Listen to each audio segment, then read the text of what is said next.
It was a chilly autumn evening when three friends, Sam, Jake, and Emily, decided to embark on a weekend camping trip deep within the Whispering Woods, a forest known for its eerie reputation. They had heard the rumors about the woods, tales of hikers who had vanished without a trace and of ghostly figures that lurked among the trees. But being young and adventurous, they dismissed these stories as mere campfire tales. As night fell, they set up their tents near a small clearing. The full moon cast an eerie glow over the forest, and the rustling leaves seemed to whisper secrets.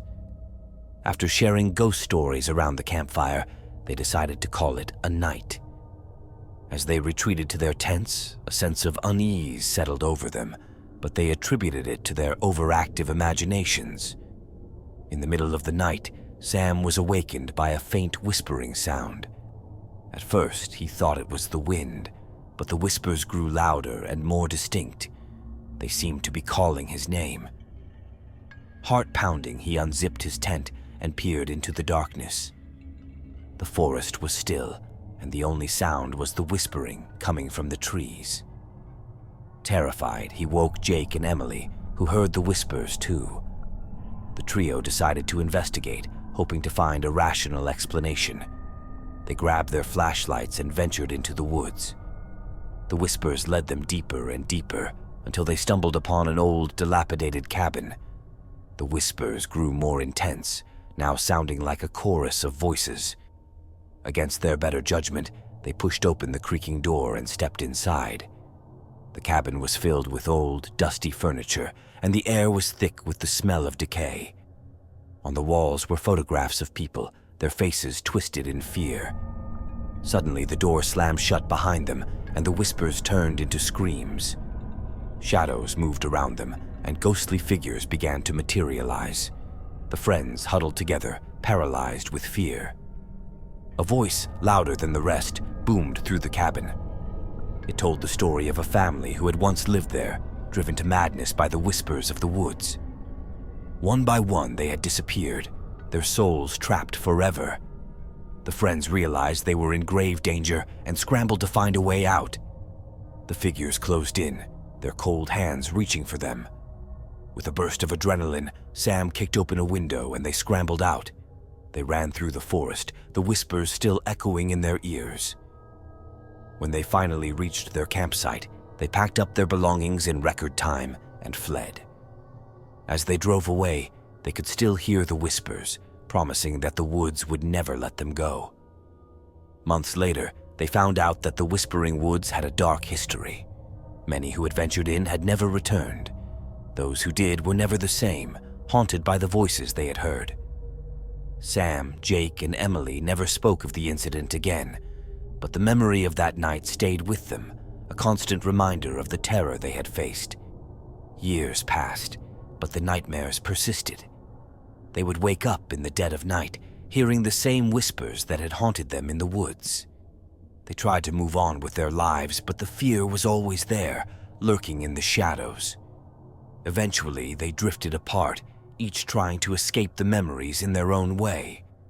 Emily sought help from a therapist, trying to make sense of what they had experienced. Jake became obsessed with researching the paranormal, hoping to find answers. Sam, however, refused to acknowledge what had happened, choosing instead to bury the memories deep within. But no matter what they did, the whispers remained. One by one, they began to receive strange messages. Anonymous letters filled with cryptic warnings and photographs of the cabin. The whispers had followed them, and they knew that they could never truly escape. The woods had claimed a part of their souls, and the whispers would haunt them forever. In the end, they realized that some places are best left undisturbed. The Whispering Woods held secrets that were never meant to be uncovered, and those who dared to venture in would always pay the price. Their story became another tale to be told around campfires, a warning to those who would dare to challenge the darkness.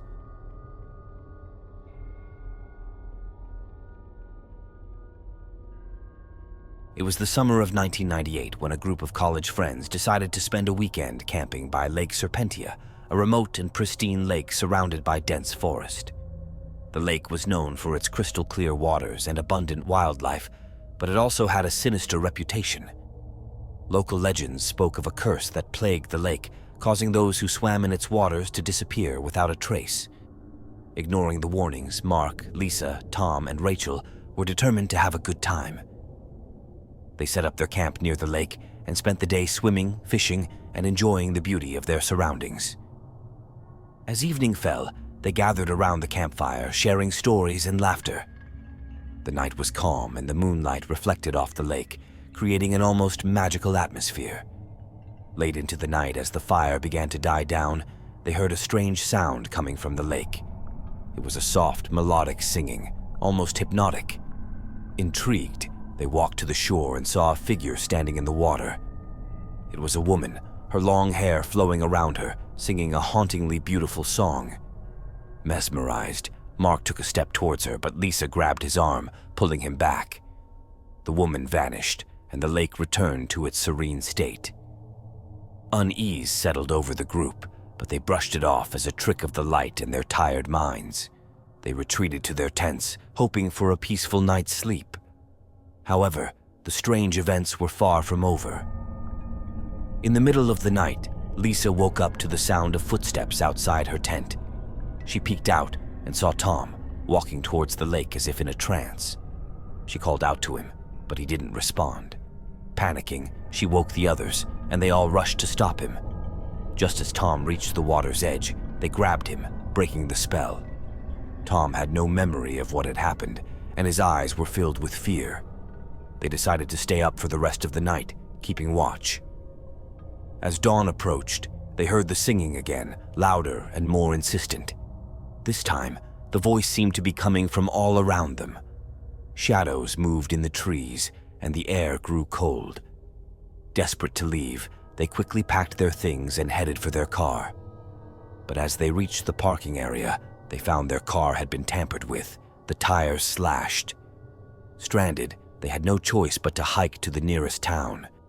The singing followed them, growing fainter as they moved further from the lake. When they finally reached civilization, they reported their experience to the authorities, who dismissed it as a prank or a case of mass hysteria. But the locals knew better. They told the friends about the curse of the lake, of a woman who had drowned there centuries ago. Her spirit was said to lure unsuspecting victims to their doom, seeking revenge for her untimely death. Haunted by their experience, the friends vowed never to return to Lake Serpentia. But the curse had left its mark on them. They were plagued by nightmares, hearing the woman's song in their sleep. Mark, who had been closest to the lake, suffered the most. He began to see the woman's reflection in mirrors and bodies of water, her eyes filled with sorrow and anger. Years passed, and the friends drifted apart, each dealing with the trauma in their own way. Lisa became a recluse, avoiding any bodies of water. Tom, unable to cope with the guilt of almost succumbing to the curse, sought solace in alcohol. Rachel moved to a different country, trying to escape the memories. Mark, however, became obsessed with finding a way to break the curse. Mark's obsession led him back to Lake Serpentia. He believed that by confronting the spirit, he could find peace. He never returned. His disappearance was reported, but no trace of him was ever found. The locals whispered that the lake had claimed another victim, and the curse remained unbroken. The story of the cursed lake became a cautionary tale, warning others of the dangers that lurked in the depths. The friends' lives were forever changed, their bond shattered by the terror they had faced. Lake Serpentia remained a place of mystery and fear, its waters hiding dark secrets that would never be fully uncovered.